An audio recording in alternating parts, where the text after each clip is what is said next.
guys, this is Valentina Palladino for Ars Technica, and finally, just in time for spring, I got my hands on the new Polar A360 fitness tracker. So this came out around the same time as the Garmin Vivosmart HR. A major similarity between these two is that both companies, Garmin and Polar, developed their own on-wrist heart rate monitors. Now Polar's been really good with heart rate in the past. They have their chest straps, they know what they're doing, but this is the first time that they put one in a wristband. There's an optical heart rate monitor on the back. So the Polar A360 looks a little bit similar to Polar's Loop 2 fitness tracker. This has a full color LCD display and it has a touch screen, so you just kind of scroll down here to see all of your different options. Polar kept this pretty minimal. You can see My Day, where it'll show you all of your activity in kind of a timeline form. As you can see here, these are 2 workouts I tracked earlier this morning. With my step count, distance, calorie burn, all that kind of stuff. And if I hadn't met my goal, what you would have seen when I tapped this, Polar likes to give you little suggestions of what you could do to meet your goal. So let's say, however many steps you are away from your goal, it might tell you that you could walk 10 minutes and you would meet your goal if you did that. So I really like that feature because it gives you practical options for what you could do to meet your goal. So you could tap on any of your previously recorded workouts and see some stats here. All of these are also all available in the Polar Flow app on your smartphone. So here you can also see a heart rate breakdown of the zones that I was in, and it does that automatically. So the heart rate monitor on this device is not always on, but you can turn it on at any time that you want. So remember, for any wrist-bound optical heart rate monitor, you need to be wearing the device pretty tightly. I found this is pretty accurate. It's always within about like 5 BPM. And then whenever you want to start a training session, you can just tap here, choose any workout that the device already has preloaded, and I like it because it does have other outdoor, other indoor, group exercise, strength training, all that kind of stuff, so it's more general.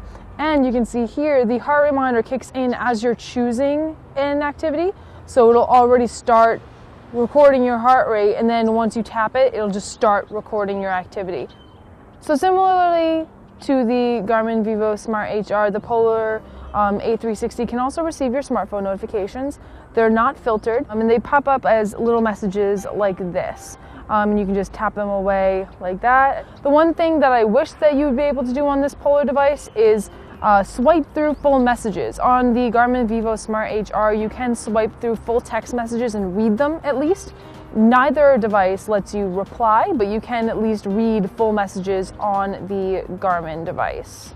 So the Polar A360 does come in a couple of different sizes. I believe I have the small and it just fits me. You can remove the bands and interchange them for different colors. So, with that and the color LCD display, Polar did make this a little bit more flashy, I guess you could say. But it's pretty comfortable. It's very flexible, silicone band. It has a really easy to adjust kind of watch strap here. But how you charge it is a little bit annoying because you have to pop the whole thing out. What there is here is there's this little flap of plastic that covers the charging port. Now, this wouldn't be as annoying if this didn't come all the way off. There's not much keeping it in there. It's just this little kind of post thing that you have to thread this through to get it back on.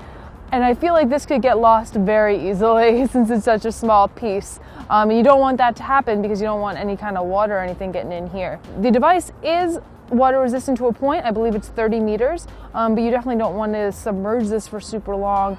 Garmin's device is water resistant up to 50 meters, I believe, and this is up to 30 meters. But again, you still don't want to have that port open when you're going to go swimming or if you're washing your hands or anything like that. One major issue I had with the Polar A360 was with the app. The Polar Flow app you can get on Android, iOS, and there's a web client as well. The web client was not really the issue because you could plug the A360 into your computer, sync it that way, and charge it that way, and I had no issues with that. But with the mobile app, for some reason, after a few days, it would not sync properly to the mobile app, even though I was getting all of my smartphone notifications like normal. So for some reason, the app itself would not update with my current activity, the workouts that I recorded, and all that kind of stuff. Hopefully that's just an app issue that will be soon resolved. So overall, my experience with the Polar A360 was pretty positive. Unfortunately, there's a lot of competition in this space. The Polar A360 is $199, and there are a lot of products in that price range, or maybe a little bit more expensive, a little bit less expensive. The Garmin Vivosmart HR is $150. And there are a lot of similarities between the two. The main difference between the two apps is just how they present information. All the same basic information is there, so they both track the same types of exercises. The Polar A360 is a little bit more customizable with the different bands and a little bit flashier with the full color screen. But Garmin does have a couple of extra features on its device, like being able to read full notifications, music controls, a little find your phone feature that's really useful, all that kind of stuff. So as this space continues to get more crowded, because it will, a lot of these small features are going to mean much more when you decide which device that you're going to get.